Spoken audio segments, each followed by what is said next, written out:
KBS 경복궁 오디오 가이드 조선을 걷다. 안녕하십니까. 조선왕조 500년의 역사가 흐르는 이곳 경복궁의 구석구석을 함께 돌면서 친절하게 안내해드릴 한국사 일잡이 큰별쌤 최태성입니다. 자, 경복궁에 오신 거 환영합니다. 네, 안녕하세요. 아이들 미연입니다. 우리 이렇게 만나니까 더 반갑죠? 저도 그래요. 근데 미연 씨는 언제 경복궁에 처음 와보셨어요? 저는요, 초등학생 때 현장학습으로 처음 경복궁에 와봤던 것 같은데요. 큰별쌤은 많이 와보셨죠? 저는 여기가 밥줄입니다. 네. 경복궁이 있어서 제가 삽니다. 그래서 정말 자주 왔던 것 같아요. 그렇게 많이 와보셨으면은 경복궁이 내 집 같고 안방처럼 편안하고 그런 느낌이 들지 않으세요? 내가 조선의 왕이다. 그런 느낌인가요? 자, 경복궁이 늘 같은 모습으로 같은 자리에 서 있을 것 같지만요. 사실은 조금씩 변화가 있거든요. 그래서 10년 전에 왔을 때 다르고요. 5년 전에 올 때도 다르고요. 작년에 왔을 때와 또 다른 곳. 그곳이 바로 경복궁이겠죠? 오래전 조선의 궁궐인데 뭐가 달라지고 있는 걸까요? 여러분, 궁금하시죠? 저희랑 같이 경복궁을 둘러보는 동안 하나씩 설명해 드릴게요. 빨리 출발하고 싶다. 그죠? 다 같은 마음입니다. 자, 그런데 본격적으로 돌아보기 전에 경복궁은 왜 경복궁이란 이름이 붙였을까요? 궁금하지 않으십니까? 경복이란 유교 경전인 시경의 한 구절에서 따온 것인데요. 큰 복을 의미합니다. 풍수지리가 좋은 한양 땅의 도읍을 정하고 그 중에서도 가장 좋은 터에 궁궐을 세웠으니 오래도록 큰 복을 누리라는 뜻에서 경복궁이라고 지었던 것이죠. 단순히 왕이 사는 집이 아니라 나라의 중요한 모든 일들이 이루어지던 곳이니까 오래오래 복을 누리길 바랬던 그 마음이 경복궁이라는 이름에 오롯이 담겼던 거네요. 그 중요한 걸 벌써 눈치챈 거예요? 경복궁 내에는요. 건물의 이름 하나, 공간과 공간을 잇는 문의 이름, 어떤 것도 허투루 지은 것이 없습니다. 그 속에 숨은 의미들을 알아보는 것, 이것도요, 너무 재미있고요, 너무 좋은 공부가 될 겁니다. 너무 궁금해요. 빨리 알아보고 싶어요. 그런데 어느 쪽으로 먼저 가야 하나? 왼쪽? 오른쪽? 12시 방향? 자, 어떤 순서로 둘러봐야 덜 지칠까? 혹시 그 생각을 하고 계시다면요, 우선 시선을 멀리 두고요, 한번 휘 둘러보시죠.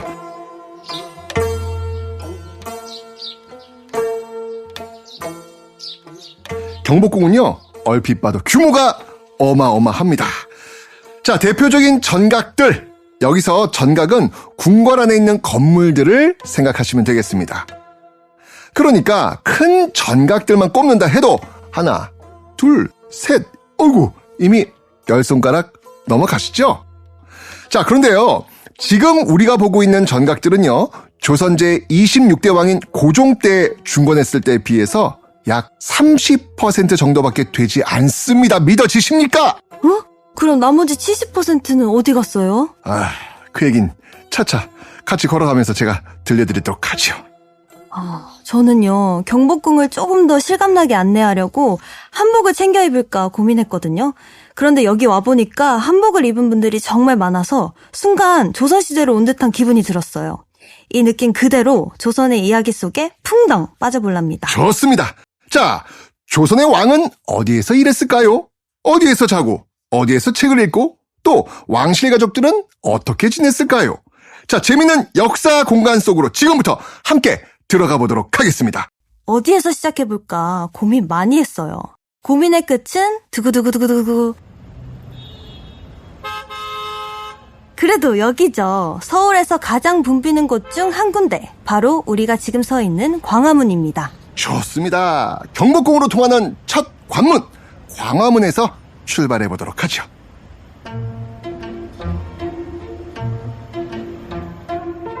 자, 경복궁은요, 동서남북 4개의 방향에 대문이 하나씩 있습니다. 그중 남쪽에 위치한 정문, 그 정문이 바로 이 광화문입니다. 와, 진짜 멋지다. 잠깐, 지금까지는 미처 생각하지 못했는데요.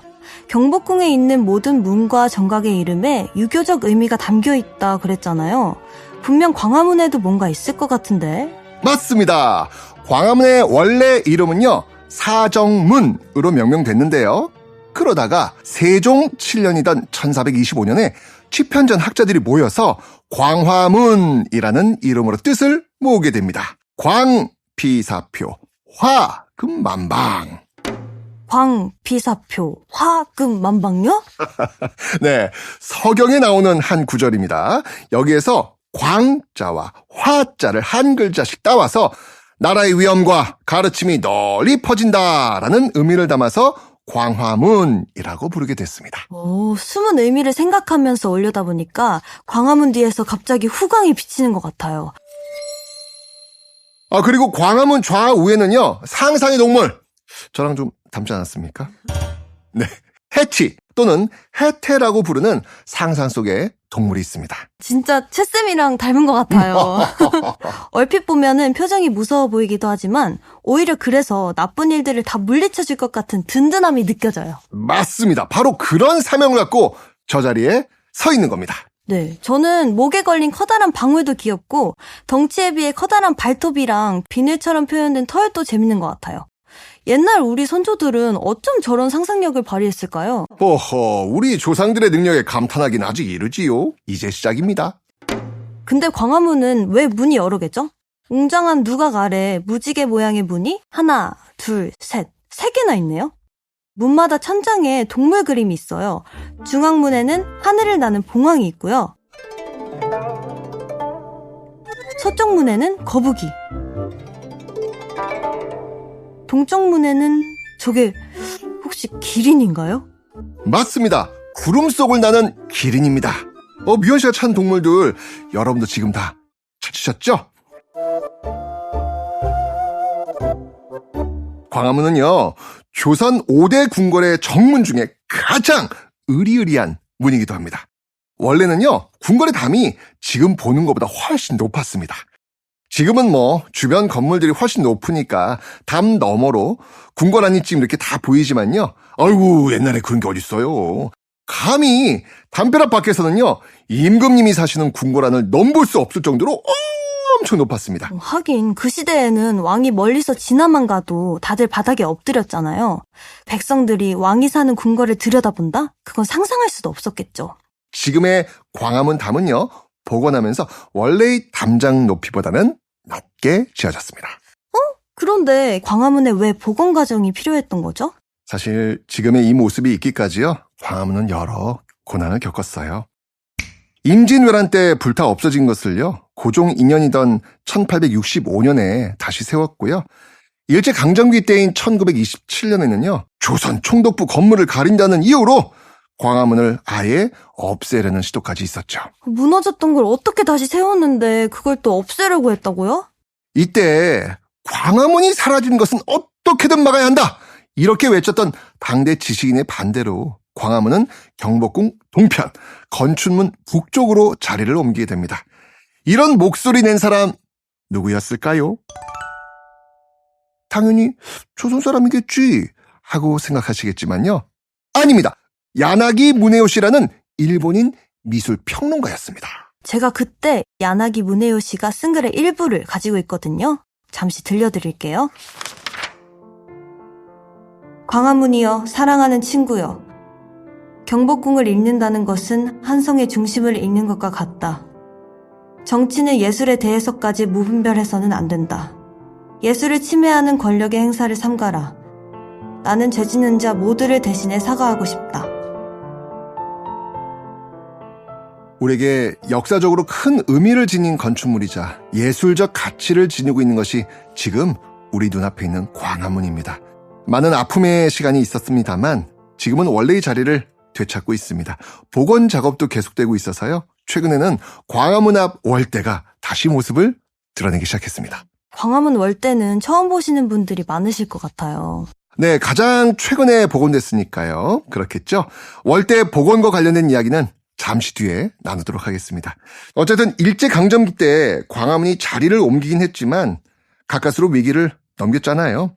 그런데 또 한 번의 시련을 겪습니다. 6.25 전쟁 때죠. 석축 위에 목조로 지은 부분이 포탄을 맞아서 파괴된 거예요. 그러니 원래의 모습은 거의 사라졌고요.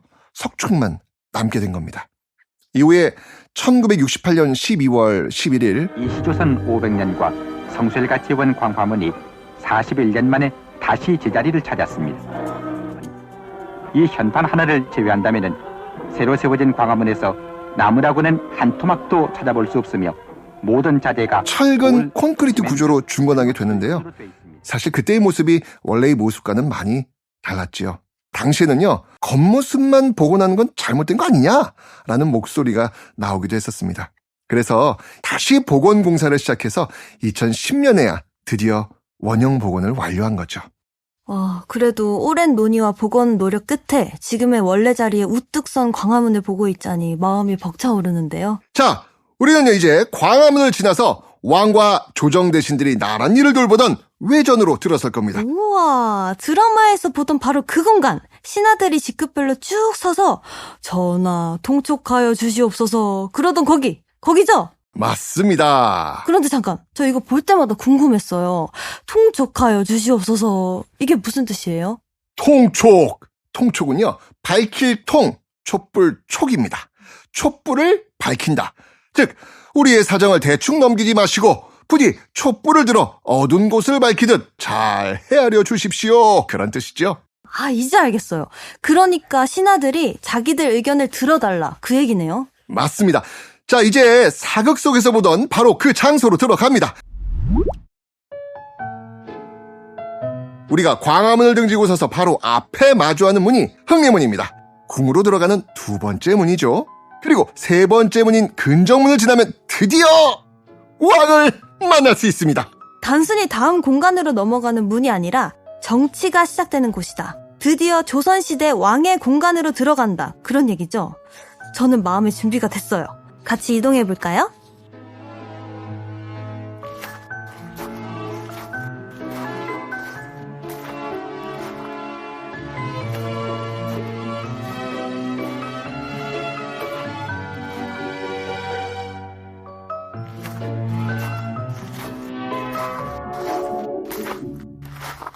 왕을 만나러 가는 관문이라 그런가요? 흥례문 자체도 그렇고 옆에 쭉 늘어선 부분도 화려하고 선명한 느낌인데요.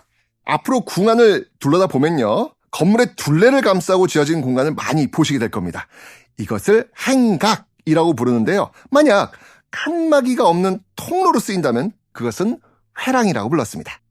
흥례문과 주변을 둘러싼 행각은요, 일제강점기 때 조선 총독부 건물이 생기면서 사라졌다가 2001년에 복원됩니다. 비교적 최근에 지어진 곳이라서 단청도 주위 행각도 선명하게 다가오시죠? 흥례문과 근정문을 지나 근정전까지 우리 같이 걸어요. 그런데 옛날에는 이 궁궐 안에 작은 하천도 흘렀나 봐요. 다리가 있어요. 이 다리가 바로 영재교입니다. 북쪽에 백악산에서 흘러내린 물이 서에서 동으로 흐르면서 궁궐 안에 금천을 만들었죠. 풍수지리상 배산임수, 뒤에는 산이 있고 앞에는 물이 있는 곳이 좋은 터. 이 조건을 만족시키기 위해서 물길을 만든 것도 있고요. 금천을 기준으로 왕의 공간과 그 밖을 구분하는 의미도 있었습니다. 여기서부터는요, 임금이 계시는 곳이니 말과 행동을 조심하라. 그런 의미일까요? 어머, 저기 다리 밑을 보는 동물이 있는데 생김새를 보아하니 얼굴은 사자 같은데 이마엔 뿔이 있네요? 그런데 몸은 마치 용처럼 비늘이 있어요. 임금님이 계신 곳으로 통하는 이곳에 해녀, 나쁜 기운이라도 들어올까봐 상상 속 동물 서수 4마리가 영재교 아래 금천을 지키고 있습니다.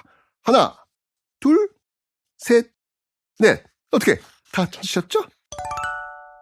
저도 행동조심, 말조심, 경건한 마음으로 영재교를 건너야겠어요. 우와, 우리 눈앞에 있는 이 큰 문이 근정문이네요. 그런데 들어가는 입구가 한가운데 3개, 또 양쪽에 하나씩 더해서 모두 5개나 있는데요? 어디로 들어가죠? 문이 많으니까 괜히 고민되네요. 자, 가장 왼쪽에 월화문이라 쓰인 길은요, 무신들이 드나들던 문이고요. 가장 오른쪽에 일화문은 문신들이 드나들던 문입니다. 그렇다면 저는 왕과 왕족들이 드나들었을 가운데 문이 좋겠어요.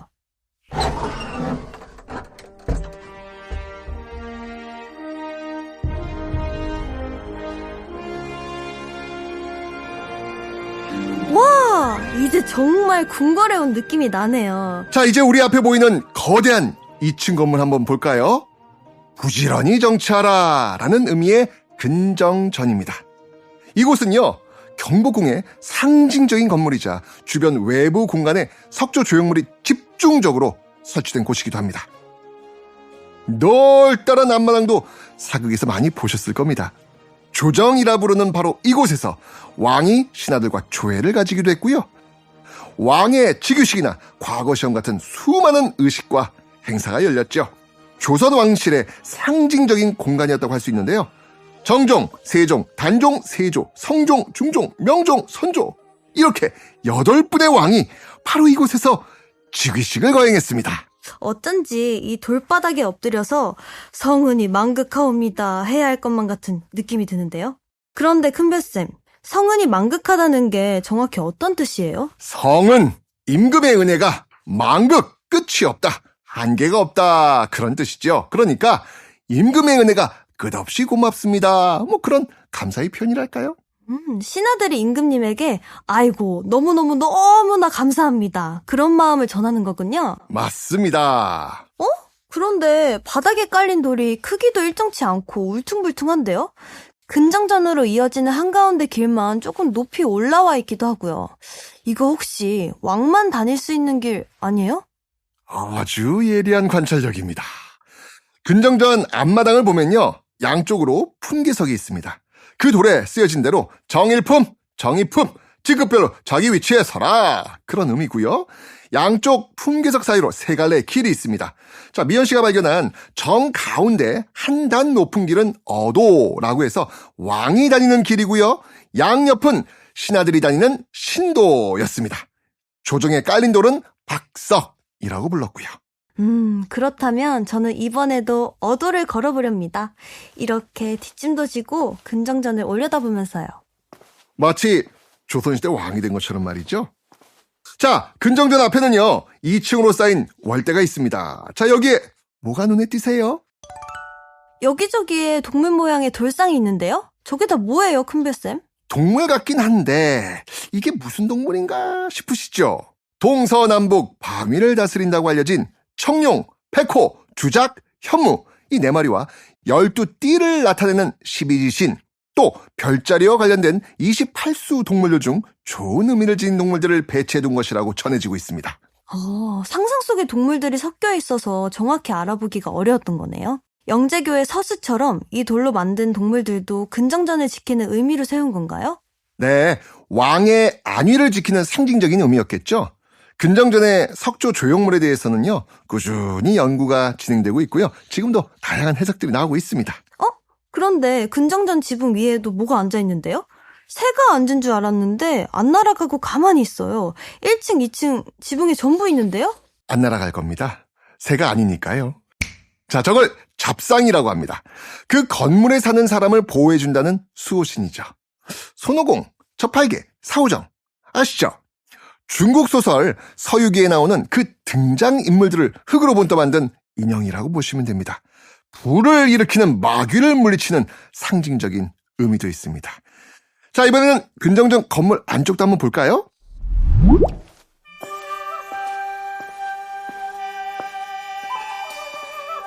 우와, 안쪽은 더 웅장한데요? 세상에, 천장이 이렇게나 높아요? 그런데 2층은 어떻게 올라가죠? 바깥에서 2층처럼 보였던 것이 사실은 1층이었습니다. 천장을 높게 만든 거죠. 중앙에 있는 저 높은 어저에 왕이 앉아있다고 생각해 보십시오. 와, 더 위험 있게 느껴지겠죠? 자, 안쪽을 한번 둘러보시고요. 측면에 난 문으로 가서도 한번 둘러보십시오. 정면에서 보이지 않던 것들도 볼 수 있습니다. 그렇다면 안 볼 수 없죠. 얼른 가봐요, 우리.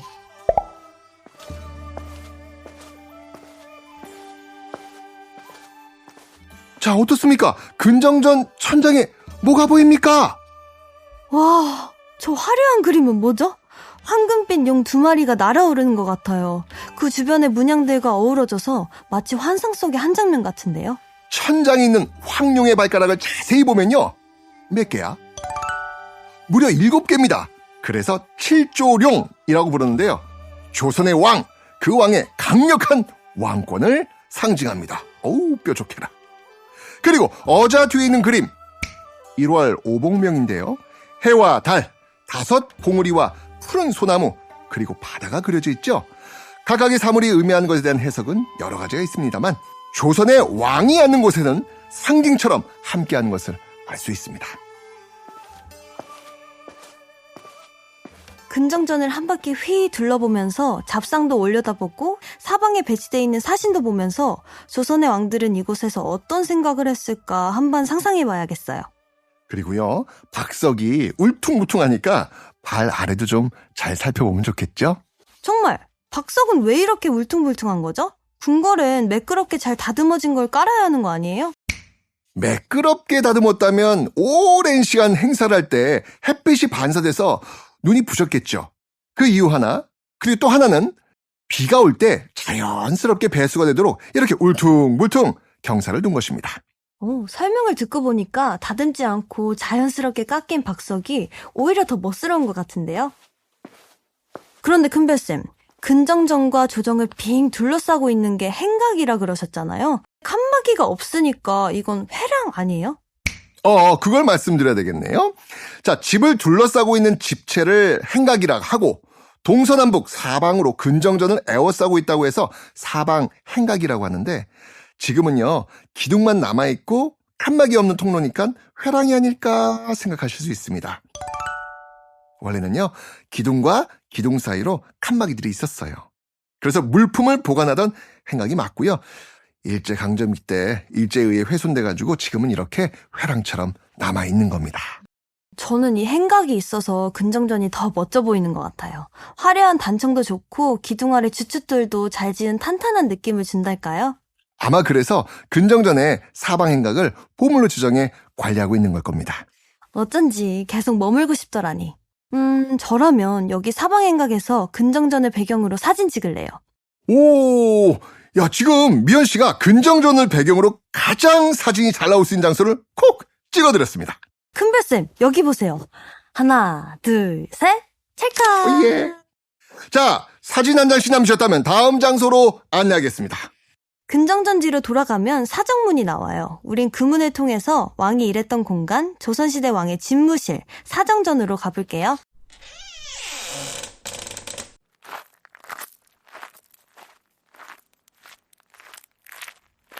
사정문을 지나온 우리가 지금부터 함께 둘러볼 곳은 조선시대 임금님의 집무실, 사정전입니다.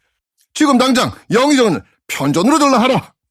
이때 편전이 바로 지금 우리가 보고 있는 사정전입니다. 조금 전에 봤던 근정전이 궁궐 내에서 가장 공식적인 나랏일을 보는 공간이었다면 사정전은요, 하루 중 왕이 가장 오래 머물던 공간이었습니다. 공식적인 일정 이외에도요, 왕이 신하들에게 보고받고 토론도 하고 상소도 확인하고 얼마나 할 일이 많았겠습니까? 바로 그 공간이 사정전이었던 것이죠. 그런데 여기 사정전 양쪽으로 건물이 2개 더 있는데요. 가운데 있는 사정전은요, 온도를 놓지 않은 마루방이었습니다. 그러니 어떻겠어요? 겨울엔 많이 추웠겠는데요. 그랬겠죠. 그래서 사정전 동쪽에는 만춘전을 세워가지고 주로 봄에 사용했고요. 사정전 서쪽으로는 천추전을 세워가지고 가을과 겨울에 사용했습니다. 이 두 전각에는 온돌 방식을 적용해서요, 계절에 따라 임금님의 집무실로 사용했던 것이죠. 하긴 임금님이 국사를 돌보는데 집무실이 너무 추워 일을 할 수가 없구나. 겨울엔 일을 잠시 쉬도록 하자. 그러면 안 되니까요. 그럼요. 그럴 순 없죠. 자, 이 사정전은요, 태조 4년이던 1395년에 지어졌는데 1554년 명종 때 불탄 뒤 한 차례 재건됐고요. 이후 선조 25년이던 1592년 임진왜란 때 또 한 번 화를 입습니다. 지금 우리가 보고 있는 이 건물은요, 1867년 고종 4년에 중건된 것입니다. 조선 전기 왕들이 이곳에서 많은 경연을 벌이고 국사를 돌봤는데요. 세종대왕은 신하들이 편찬한 책을 걷어다 직접 교정을 보기도 했고요. 성종은 이곳에서 꾸준히 경연하면서 학문을 게을리하지 않았던 것으로 전해집니다. 마치 도서관에 온 것처럼 조용히 둘러봐야 할 것 같은 기분인데요. 그럼 사뿐히 계단을 올라가서 안쪽을 한번 들여다볼까요?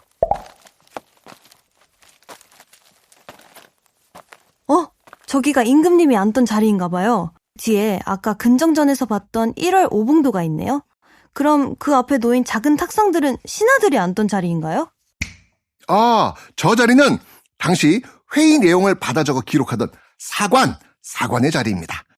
그런 기록들 덕분에 오늘날의 우리가 그 당시 이야기를 알 수 있는 것이겠죠? 저는 예전부터 생각했던 건데 항상 사관이 따라다니면서 왕의 일거수일투족을 기록하면 얼마나 부담스러웠을까요?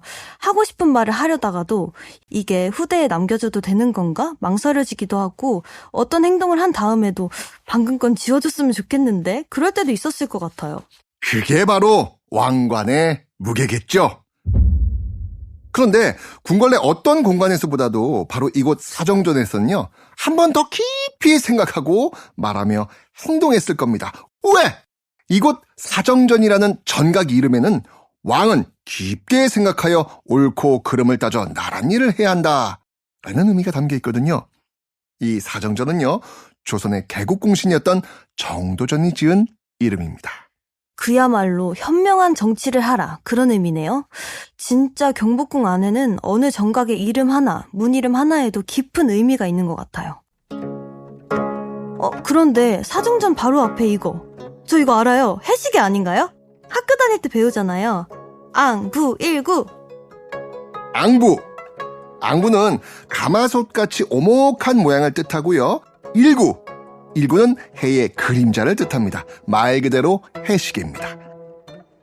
오목한 앙부 안에 바늘이 있는데요. 이건 영침이라고 부릅니다. 그림자 바늘이란 뜻인데요.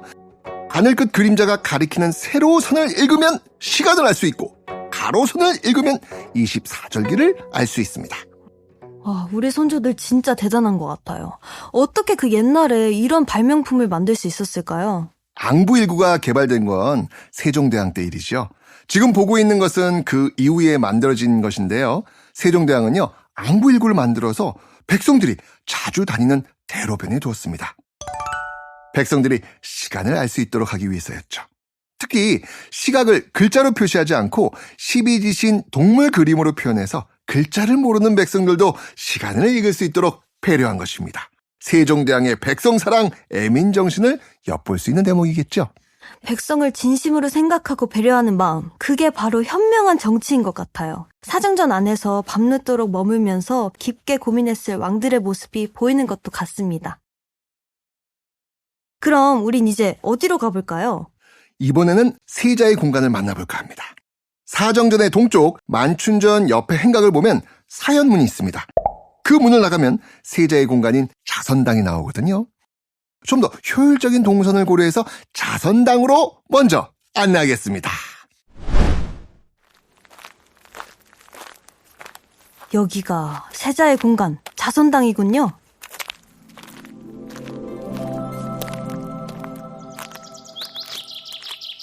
여러분, 왕세자가 누굽니까? 장차 조선의 왕위를 이어받을 왕자입니다. 그래서 나라를 어찌 이끄는지 잘 보고 배워라 라는 의미로 왕의 가까이에 둔 것이죠. 세자의 공간인 자선당을 아버지의 집무실인 사정전 옆에 지은 것은 바로 그 이유에서였습니다. 사극에서 들어본 기억이 나요. 세자는 지금 동궁전에 있는가? 그때 그 동궁전이 동쪽에 있어서 동궁이고 바로 여기 자선당이었던 거네요. 자선당을 동쪽에 지었던 이유는 또 있습니다. 왕세자는 장차 왕위를 이을 사람이라는 의미로 떠오르는 해에 비유했거든요. 그래서 해가 뜨는 동쪽에 세자의 공간을 만들고 동궁이라고 불렀던 것도 있습니다. 세자랑 세자빈이 여기서 생활했다는 건데 장차 왕을 이을 세자가 궁궐 안에서 얼마나 중요한 존재였겠어요? 그러니 여기 자선당이라는 이름도 쉽게 짓진 않았을 것 같거든요. 분명 깊은 뜻이 있을 것 같아요. 자선은 착한 성품을 기른다라는 뜻을 지녔습니다. 아버지를 섬기고 백성들을 긍휼히 여기는 그런 좋은 성품을 지닌 후대왕을 기대하는 그런 마음이었겠죠. 자, 그럼 이번엔 바로 옆에 있는 비현각으로 한번 가보지요.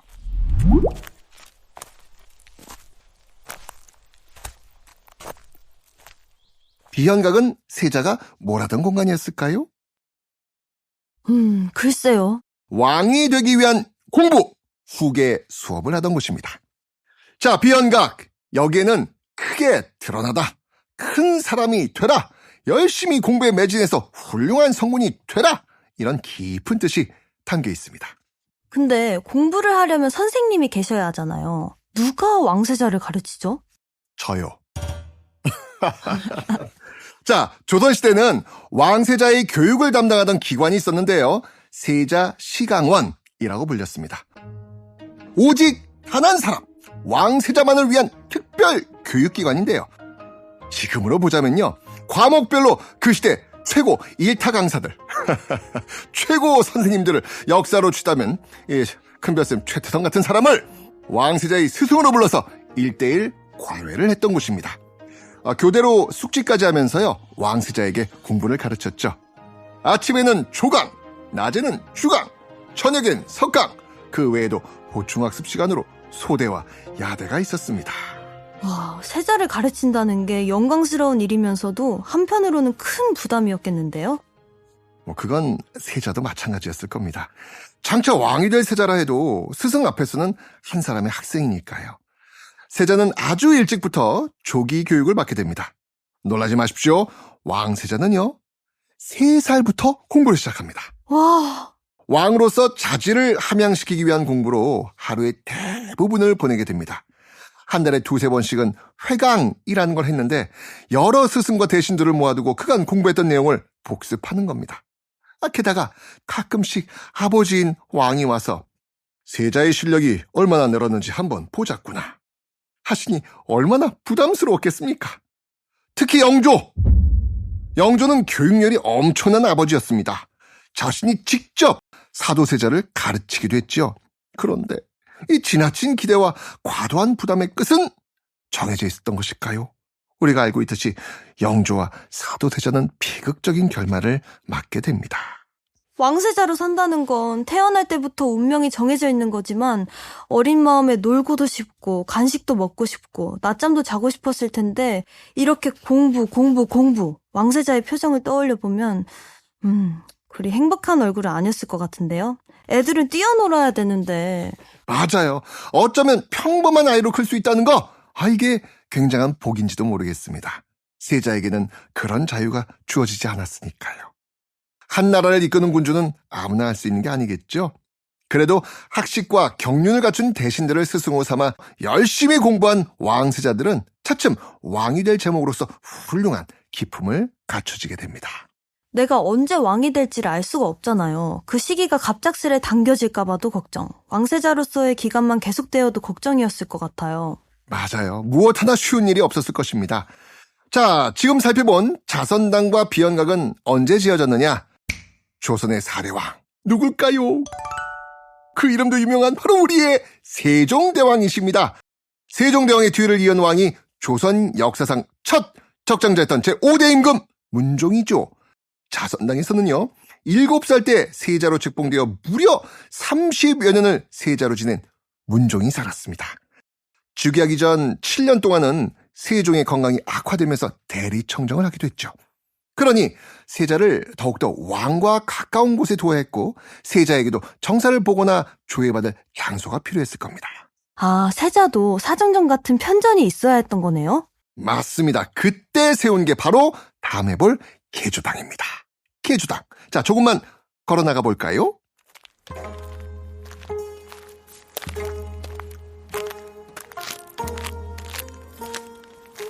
어머, 여기는 정말 최근에 복원됐나 봐요. 나무 냄새도 달라요. 맞습니다. 가장 최근에 복원된 곳이라 분위기 좀 다르죠?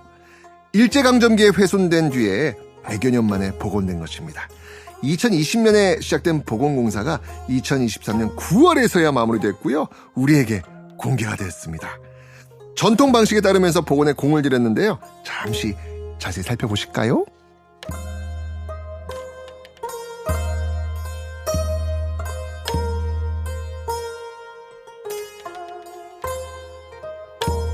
왕세자가 지내던 본궁전은 정치가 있던 외전도 있고 왕세자가 생활하던 내전도 있고 어떻게 보면 궁궐 속 또 하나의 작은 궁궐 같기도 한데요. 그래서 동궁이라 불렸던 자선당과 비연각은 조선 왕조의 권위와 후계의 연속성을 상징하는 곳이기도 합니다. 세자의 공간을 봤으니 이제 어디로 가볼까요? 자, 이번에는요, 임금의 생활 공간으로 제가 안내하겠습니다. 자선당의 북서쪽 사정전과 교태전 사이에 있는 강령전으로 안내하겠습니다. 지금부터는 왕과 왕실 가족들의 생활 공간으로 들어가 볼게요. 공식적인 공간들과 어떤 차이가 있을까요? 그걸 비교해보는 재미도 놓치지 마세요.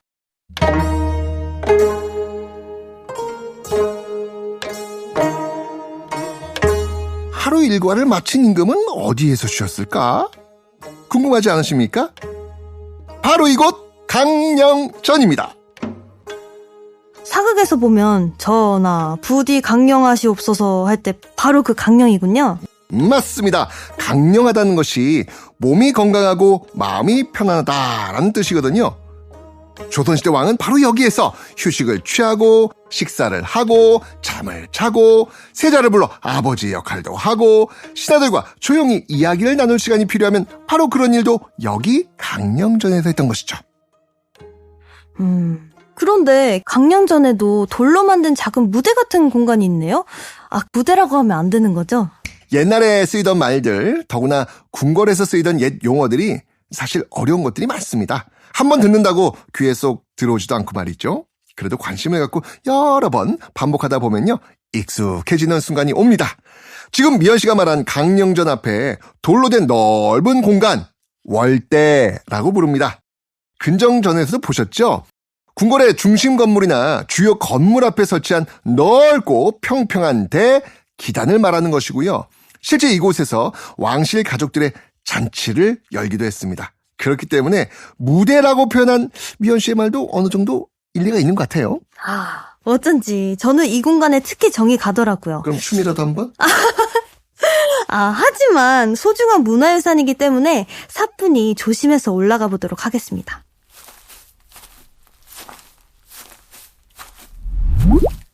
그런데 한가운데 마루 위 천장에요. 뭘 들어 올려놨는데요? 설마 문짝인가요? 문짝! 맞습니다. 본래는 이 마루에 열고 닫던 문입니다. 그런데 여름에는 시원한 바람을 들일 수 있게 지금처럼 아예 들어 올리고 겨울에는 바람을 막아주도록 저 문을 내려서 세워두었죠. 분합문이라고 하는 우리 건축만의 특징입니다. 여름에 시원하고 겨울에 따뜻해야 왕이 강령하실 수 있었을 테니까요. 그런데 하나로 넓은 방이 아니라 여러 개로 나뉘어 있네요. 가운데는 대청 마루로 놓고 좌우 양쪽은 온돌방으로 되어 있습니다. 온돌방은 양쪽 모두 우물정자, 휴대전화 외에 샵 버튼과 같은 모양 아시죠? 그런 모양으로 각 9칸의 방이 있습니다. 한 가운데 방은 왕이 쓰고 그 주변을 빙 둘러 상궁과 나인들이 지키는 모양새였죠. 왕이라는 자리가 마냥 좋기만 한 위치는 아니었을 것 같아요. 이 넓은 궁궐 안에 있던 사람들이 왕 한 사람을 위해 움직였다고 해도 과언이 아닌데 어떤 날은 엄청 부담스러웠을 것 같아요. 왕이 생활하던 공간 둘러다 보니까 그런 생각이 들기도 하죠. 자, 이번에는 강령전 뒤쪽으로 이동해 볼까요?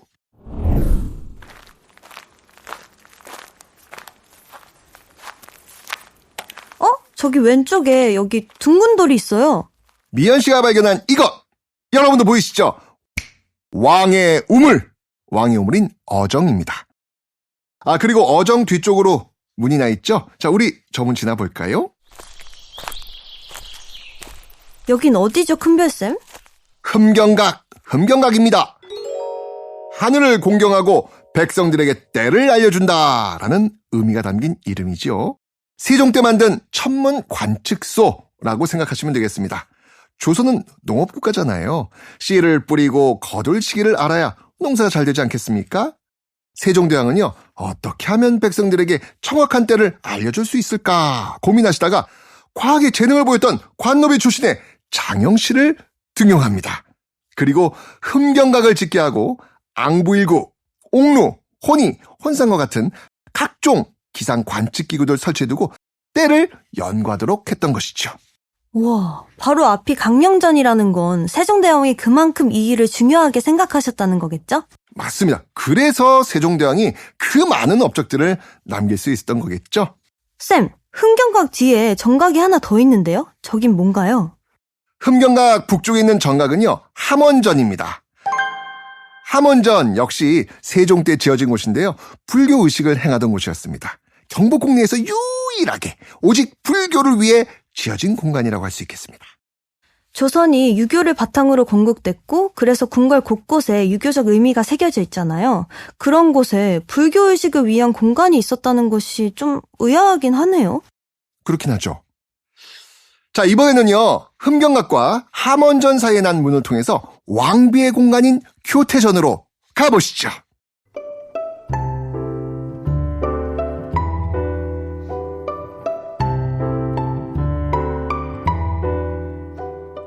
이야, 여기가 교태전이군요. 강령전이 늠름한 기품이 있었다면 교태전은 뭐랄까? 여긴 누가 봐도 여인의 공간이라는 게 단번에 느껴지는데요.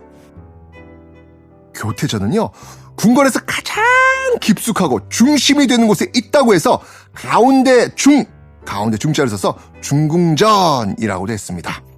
교태전은요, 왕과 왕비가 후손을 많이 낳기를 바라는 그런 의미가 담긴 이름입니다. 자, 동쪽으로 난 문을 나가 북쪽으로 10걸음 정도만 옮기면 교태전 후원으로 연결되는 문이 있습니다. 같이 이동해 볼까요?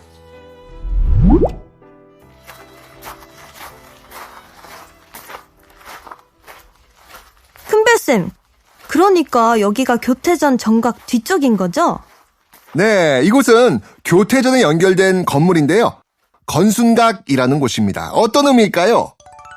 품은 뜻을 한번 생각해 보시겠어요? 건순각?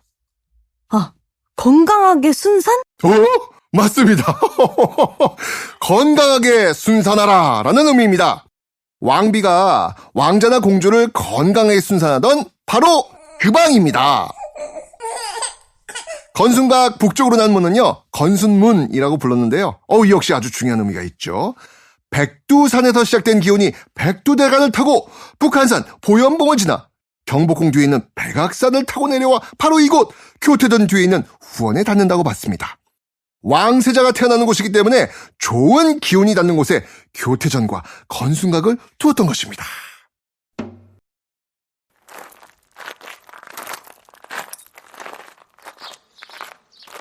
와, 여기가 바로 그 후원이네요.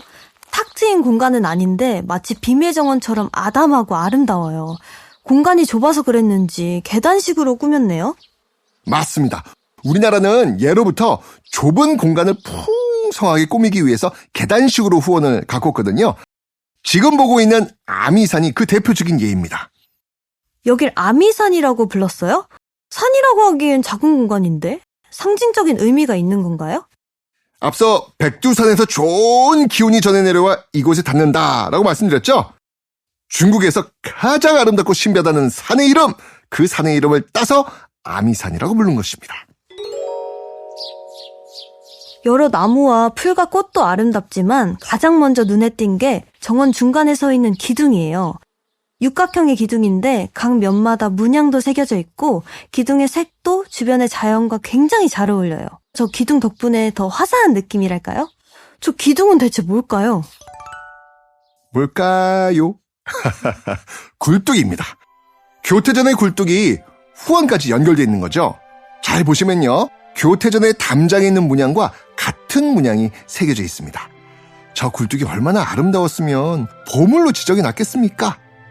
매화, 난초, 국화, 대나무를 그린 사군자, 그리고 예로부터 장수의 상징이었던 십장생, 해, 산, 물, 돌, 구름, 소나무, 불로초, 거북, 학, 사슴이 아름다운 조화를 이루고 있지 않습니까?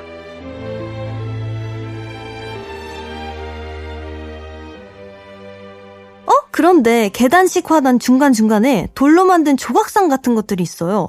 저건 뭐죠, 큰별쌤? 돌 함지박입니다. 여러분도 발견하셨습니까? 아래에선 잘 안 보이지만요, 위에서 보면 함지박처럼 오목하게 패여 있습니다. 동그란 것은 성면지, 네모난 것은 낙하담인데 돌로 만든 연꽃 모양의 예쁜 연못과 노을이 떨어지는 깊은 연못이라는 의미죠. 노을이 떨어지는 깊은 연못, 좋다. 이 아담한 공간에 정말 많은 걸 채워놨네요. 교태전 뒤쪽 돌계단에 걸터 앉아서 아미산을 마주보고 잠시 쉬어가도 괜찮을 것 같은데요.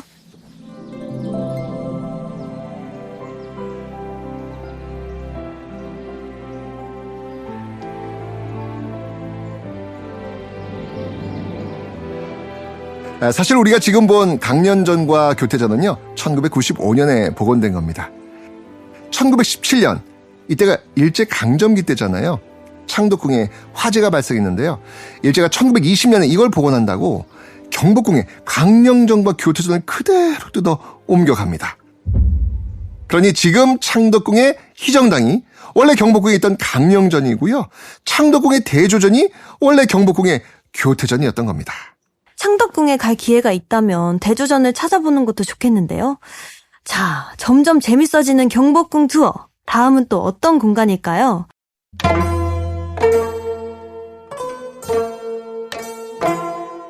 와, 누구나 이곳을 보는 순간 탄성이 절로 나옵니다. 자, 여러분 지금요, 아름다운 연못가 어우러진 경회루를 보고 계십니다. 보는 순간 답답했던 마음이 탁 트이는 기분입니다. 이런 경치를 매일 볼 수 있으면 스트레스 받을 일이 없을 것 같지 않나요, 여러분? 조선의 왕들도 아마 이곳을 거니며 마음의 여유를 갖고 또 경회를 위해서 신하들과 연회를 베풀면서 스트레스를 풀기도 했을 겁니다.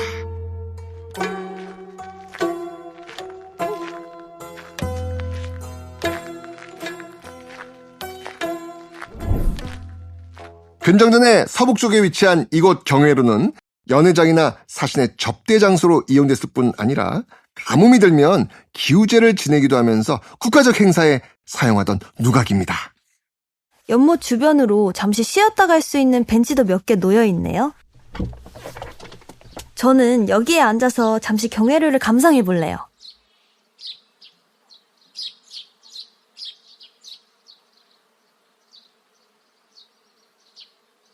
여기 앉아있다 보니까 임금님들은 경회를 위해서 연못을 내려다보는 일이 많았을까요?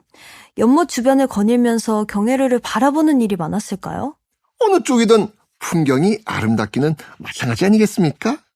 그걸 바라보는 이의 마음 상태에 따라 풍경이 달리 보였을 수는 있겠지만 말이죠. 자, 경복궁 안에 모든 전각이 그렇듯 경회루에도 깊은 의미가 담겨 있습니다. 경회! 경사스러운 연회라는 의미도 있고요. 바른 사람을 만나야 좋은 일이 있다라는 의미도 담고 있습니다.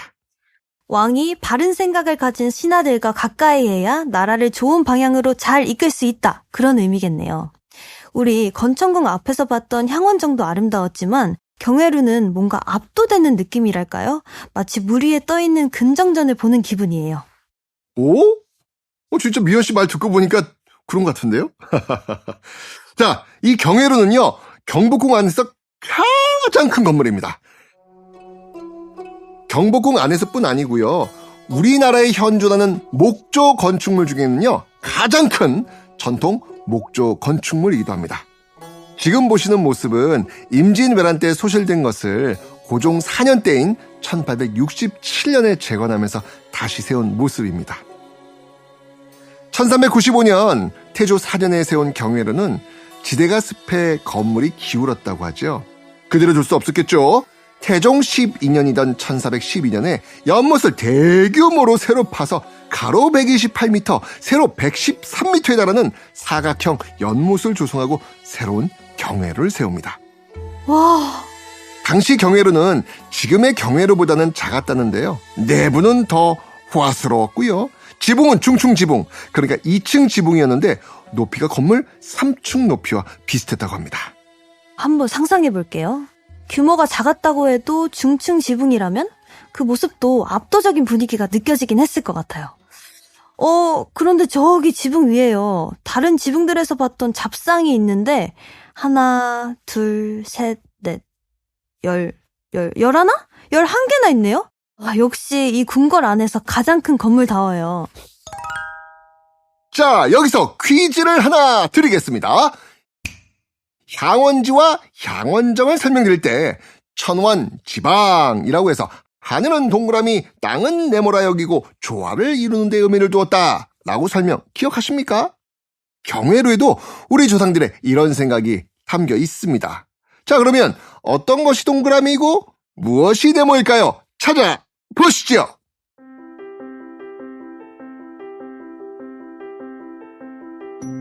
연못이 네모나고 경회루가 둥그라. 에? 아니네요? 경회루도 네모난 모양인데? 그러면은 경회루는 네모나고 저 안에 2층에 올라가 보면 어자가 둥근 모양이었던 거 아닐까요? 오답! 아닙니다. 그럼 둥근 모양이 어디 있을까요? 다들 찾으셨어요? 예리하게 관찰하신 분들은 아마 벌써 찾아내셨을 것 같은데요. 경회루를 떠받치고 있는 돌기둥을 한번 자세히 보시죠. 바깥쪽에 있는 기둥은 사각이고 안쪽의 기둥은 맞습니다. 둥근 모양을 하고 있네요. 하늘과 땅이 조화롭게 경회루를 떠받들고 있다. 그런 의미인가 봐요. 그런데 기둥을 자세히 보니까 아래로 내려갈수록 점점 두꺼워지네요. 경회루가 크잖아요. 그러니까 돌기둥이 아래로 갈수록 두껍게 해서 안정감을 주기 위해서였겠죠. 저 돌기둥도 지금은 무늬가 없지만요. 조선 초기에는요. 기둥 전체에 용무늬로 장식돼 있었대요. 모서리 하나 정도면 모를까. 전체적으로 용무늬가 있었다고 생각해보면 좀 더 으리으리 웅장한 느낌이었을까요? 그런데 무늬가 없는 지금의 모습으로도 충분히 멋진 것 같아요. 그렇지 않나요, 여러분?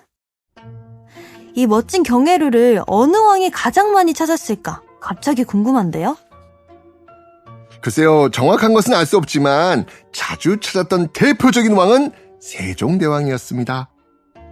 공식적인 연회를 여는 때도 있었고요. 기우제를 올리거나 이곳에서 무과를 치르기도 했습니다. 세조는요, 이곳에서 활쏘기를 하기도 했다. 이렇게 전해지기도 합니다. 그런데 경회루에 항상 경사스러운 순간만 있었던 건 아니죠? 맞습니다. 어린 단종이 숙부인 수양대군에게 옥쇠를 넘겨준 곳이 이곳. 그 모습을 지켜볼 수밖에 없었던 박평년이 몸을 던져 목숨을 끊으려 했던 것도 이곳 경회루였습니다. 연산군도요, 경회루를 각별히 자주 이용했는데요. 흥청이라는 기생들을 모아두고 이곳에서 매일같이 술을 마시면서 나란 일은 돌보지 않았다라고 해서 흥청망청이라는 말이 생겨난 곳이기도 하죠. 흥청망청이라는 말이 생길 정도면 경회루에서 얼마나 여러 날을 흥청망청 보냈을까 짐작해볼 수 있네요. 500년 이상 지난 지금까지도 흥청망청이라는 말이 언급되리라고는 생각도 못했겠죠? 아마도 그랬겠죠. 오랜 역사의 흐름 속에서도 경회루는 여전히 위엄있고 아름다운 자태를 뽐내고 있다는 것만은 변함없는 사실입니다. 그런데 그거 아세요? 이 아름다운 경회루 2층에도 올라가 볼 수 있답니다. 매년 4월부터 10월까지 개방하는데 한여름인 7월에만 쉬어가요. 경복궁 누리집에서 미리 예약하고 오시면 관람이 가능합니다. 자세한 사항은 경복궁 누리집에서 확인해보고 오시면 좋겠죠? 이 예쁜 배경에서 사진을 안 남길 수가 없는데 위치만 잘 잡으면 인생샷도 나올 것 같아요. 어디서 찍지? 경회루 대각선 끝에서? 아니면 경회루 서쪽에서? 경복궁 수십 회차 방문객인 제가 좀 조언을 드리자면 해질녘에 경회루 동쪽 측면에서 서쪽을 향해 찍으십시오. 지붕 끝에 걸린 노을이 뒷모습으로 찍으면 분위기 그냥 우와. 여기까지만 제가 말씀드리겠습니다. 자, 우리 아직 봐야 할 곳이 한 군데 더 남아있거든요. 조선 이야기하는데 이곳 빼놓을 수 없습니다. 경회루를 등지고 광화문 쪽을 바라보면 바로 보이실 겁니다.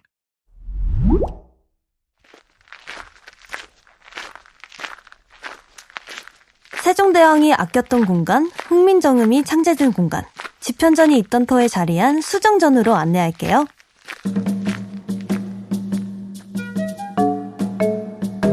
여러분, 궁금하지 않으셨어요? 경복궁 안에 정각들을 거의 다 누볐는데 왜 집현전 이야기가 없지? 네, 바로 여기입니다. 지금 우리가 서 있는 바로 이곳 수정전이 세종대왕 때 집현전이 있던 터, 맞죠, 큰별쌤? 네, 지금 보고 계시는 수정전은요, 세종 때 지은 집현전이 있던 곳입니다. 훈민정음이 창조된 역사적 배경이죠. 다른 전각들이 그렇듯이 이 집현전도 임진왜란 때 소실되었고요. 1867년 고종 때 다시 세워집니다. 이후 편전과 어진을 보관하는 장소 등으로 사용되었죠. 아무래도 많은 학자들이 일했을 테니까 공간이 충분히 필요했겠죠? 규모가 꽤 큰 것 같아요. 집현전, 모을집, 현명할 현, 전각전, 똑똑한 사람들을 모아놓은 전각이라는 뜻입니다. 수정전은요, 정사를 잘 수행하라 라는 의미가 있고요. 많은 인재들과 큰 일을 도모하고 싶었던 세종이었으니까 공간도 크게 마련했겠죠. 넓다란 5단 월대 위에 40칸에 달하는 규모입니다. 당시로는 정말 규모가 큰 편에 속하는 그런 건물이었습니다. 자, 이 집현전학자들은요, 이곳에서 왕의 명령에 따라 학문에 힘쓰면서 나란 일을 의논했고요. 왕과 왕세자가 바른 정치를 펼 수 있도록 경연과 서연을 준비했죠. 경연과 서연이요? 경연은 임금과 신하들이 학문을 해설하고 토론하면서 국정을 협의하던 그런 자리를 말하고요. 서연은 신하들이 왕세자에게 유학의 근본이 되는 문헌을 해설하고 토론하던 자리를 말합니다. 왕과 왕세자가 올바른 정치를 펼 수 있도록 학문적인 조언을 했던 자리가 경연과 서연이었군요. 뿐만 아니고요. 집현전 학자들은요, 외교 문서를 작성하기도 했고요. 실록 편찬에 참여하기도 했고요. 인재를 등용하는 과거 시험의 시험관으로 나서기도 했습니다. 그런 중요한 일을 하는 사람들이니 당연히 왕이 일하던 곳과 가까운 곳에 있었겠네요? 네. 집현전의 위치는요, 왕이 정사를 보던 근정전과 사정전에서 아주 가까운 서쪽에 자리하고 있습니다. 그래야 이곳에서 일하던 학자들과 자주 만나 이런저런 의논을 할 수 있었기 때문이죠. 특히 세종대왕, 톡소왕이잖아요. 스스로도 학문이 아주 뛰어난 왕이었지만 신하들의 의견에도 항상 귀를 열어두었습니다. 여러분, 세종실록에 가장 많이 나오는 대사 뭔지 아십니까? 오늘도 밤샘 연구를 하도록 하여라. 내 특식을 내려주마. 그런 거 아니었을까요? 특식? 배고파요? 그럼요? 네. 학자들을 다독이면서 그 말도 많이 했을 것 같긴 한데 이거였습니다. 경의 의견은 어떠한가? 거의 습관처럼 반복했다 그래요. 묻고 또 묻고 듣고 또 듣는 경청의 대가 세종대왕이었던 겁니다. 와, 요즘 말로 하면 뛰어난 소통왕이네요? 그렇죠. 세종대왕이 이토록 신하들을 아끼고 격려하고 소통했던 거는요, 다 백성들을 사랑하는 마음에서였죠. 백성들이 더 나은 삶을 살기 위해서는 학자들이 열심히 해줘야 한다는 걸 누구보다 잘 알고 있었거든요. 문자에 주권을 갖게 해준 훈민정음, 시간에 주권을 갖게 해준 칠정산과 앙부일고, 자경루, 치국이, 수표교 등등등! 와, 다 말하기도 입 아픈 이 많은 결과물들이 오직 백성들의 더 나은 삶을 원했던 세종의 명으로 만들어진 발명품들이었습니다. 그 많은 발명품들이 탄생한 역사적 장소 앞에 서 있자니 가슴이 뭉클한데요. 이렇게 큰 역할을 한 곳이니까 임진왜란 때 소실되기 전까지는 계속 중요한 역할을 했겠죠? 그렇지 않아요. 이 집현전은요, 세조 때 이르러 폐지됩니다. 수양대군이었던 세조가 이 왕위를 빼앗기 위해 계유정난을 일으키잖아요. 이때 이 집현전의 여러 학자들이 반대하면서 단종 복위운동을 벌이거든요. 끝까지 세조의 신하가 되기를 거부했던 6명의 신하, 사육신이었습니다. 이러니까 세조가 이 집현전을 없애고요, 신하들과 학문을 논하던 경연도 폐지해버립니다. 소통에서 불통으로 넘어가는 순간이었죠. 이후 집현전의 역할은요, 홍문관이 대신하다가 정조 때 규장각으로 이어지게 됩니다. 중관 이후에 수정전은요, 1894년 갑오개혁 때 군국기무처를 이곳에 두어 신분제 폐지를 선언했던 곳이기도 하죠.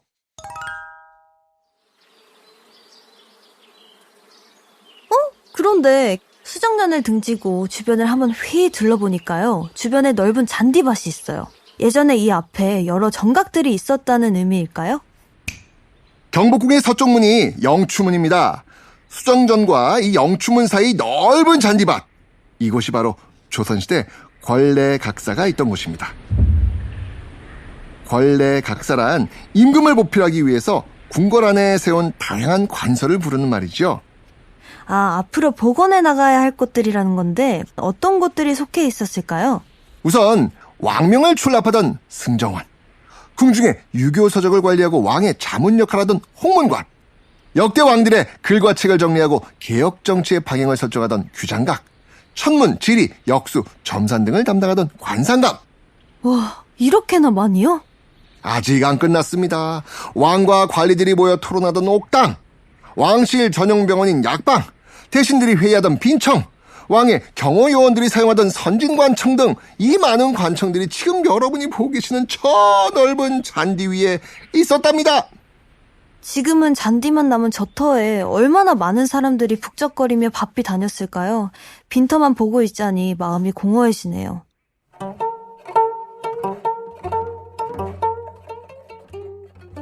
자, 이제 경복궁 안은 모두 구석구석 잘 살펴본 것 같네요. 여러분 어떠셨습니까? 미연 씨와 제가 쉽고 편안하고 재밌게 안내해드렸나요? 짧지 않은 시간 동안 좋은 동행이 되어드리고 싶었는데 어떠셨어요, 여러분? 경복궁 관람만으로 조선왕조 500년의 역사를 다 알기란 사실 어려운 일이죠. 하지만 이렇게 잠시나마 조선의 그 어느 순간들을 함께 돌아보면서 선조들이 지켜낸 것들이 어떤 가치를 지니고 있는지, 우리는 이 소중한 문화유산을 어떻게 지켜나가야 할지, 이런 것들에 대해 깊이 생각해보는 계기가 되었으면 좋겠습니다. 이제 다시 광화문을 통해 밖으로 나가볼 텐데요. 마침 최근에 복원된 공간이 있습니다. 같이 가보실까요?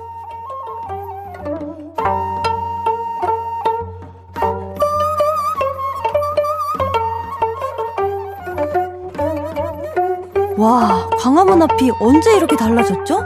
여러분 지금 복원공사를 마친 광화문 월대를 보고 계십니다. 사실 이 공간이 경복궁을 처음 짓던 당시부터 있었던 건 아닌데요. 고종 때 이르러서 흥선대원군이 경복궁을 중건한 당시 왕실의 권위를 세우기 위해 만들었던 공간입니다. 그러다가 일제강점기 들어오면서 노면 전차 선로 설치를 위해 철거됐던 것이죠. 광화문 앞은 원래 도로였잖아요. 맞아요. 도로 건너 광화문 광장 쪽에 광화문 월대터를 알리는 표지석만 남아있었죠. 그러다 지난 2019년부터 월대 복원공사가 시작됐고요. 그 결과 우리는 일제강점기 때 빼앗겼던 광화문 월대를 되찾았습니다. 월대에 올라 한동안 걸어가야 닿을 수 있는 광화문이라. 경복궁으로 들어가기 한참 전부터 마음을 경건히 해야 할 것 같고 몸가짐도 바로 해야 할 것 같은데요.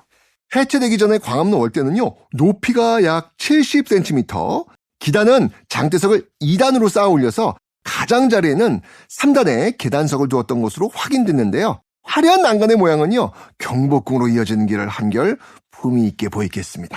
원래의 위치에 원래의 모습대로 복원된 걸 보니 마음이 웅장해지고 이제야 제자리를 찾은 모습에 안도하게 되네요. 그런데 사실 문화유산을 복원하는 데에는 굉장히 오랜 시간과 노력 그리고 비용이 듭니다. 그러니 한편에서는 예전에 있었던 것이라 해서 지금 반드시 복원해야 하는가에 대한 목소리도 나오곤 하잖아요.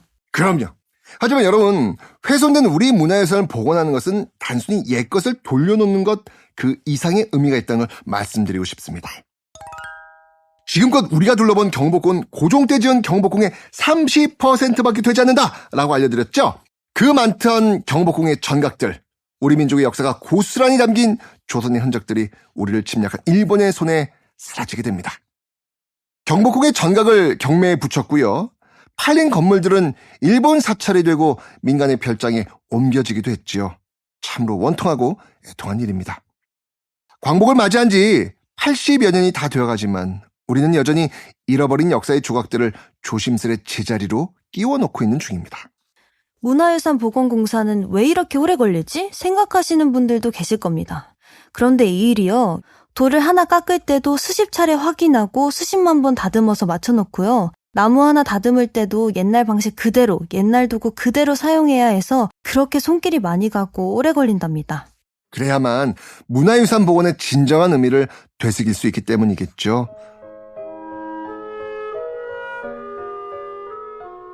오늘 함께 경복궁 거닐면서 여러분은 어떤 것을 눈에 남고 마음에 담으셨습니까? 회랑의 나무 기둥 하나, 지붕의 잡상 하나에도 깃들어 있는 조선의 역사와 문화를 가슴 깊이 담아 오래도록 기억하셨으면 좋겠습니다. 21세기 대한민국엔 더 이상 왕이 존재하지 않지만요. 우리의 뿌리가 되는 역사의 공간이라는 사실, 그것만으로도 부지런히 복원하고 오래도록 지켜내야 할 이유는 충분할 것 같은데요. 오늘 여러분과 함께 조선을 걸을 수 있어서 기뻤습니다. 사계절 언제 와도 멋진 경복궁에서 또 만날 수 있길 기대할게요. 경복궁은 매일 새롭게 채워져 나갈 겁니다. 조금씩 예전의 모습 되찾아가고 있는 경복궁에 끊임없는 관심 필요하겠죠? KBS 경복궁 오디오 가이드 조선을 걷다! 지금까지 친절한 가이드 큰별쌤 최태성이었고요. 제가 있어서 더 즐거우셨죠? 저도 같이 걸어서 행복했어요. 존재가 프린세스 아이들 미연이었습니다. 안녕! 안녕!